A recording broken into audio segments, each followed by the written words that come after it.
Start by opening Adobe InDesign. Create a new document.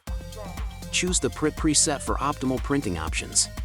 Set the number of pages and ensure you select facing pages. This lays the foundation for your booklet's layout. Choose an appropriate page size for your booklet.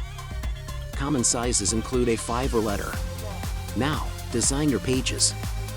Add text, images, and graphics to create an engaging visual experience. Once your design is complete, save your document. It's critical to keep your source files intact. Now, prepare for printing. Go to the File menu and select Print. Choose your printer settings and print options. In the Print dialog, ensure Print Blank Pages is unchecked for a cleaner finish. Preview your booklet in the Print dialog. This step ensures everything aligns perfectly. When ready, click Print. Enjoy the satisfaction of holding your beautifully printed booklet.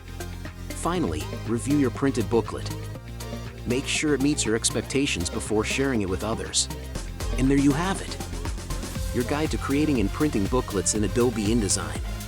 Subscribe for more design tips and tricks to enhance your creative journey.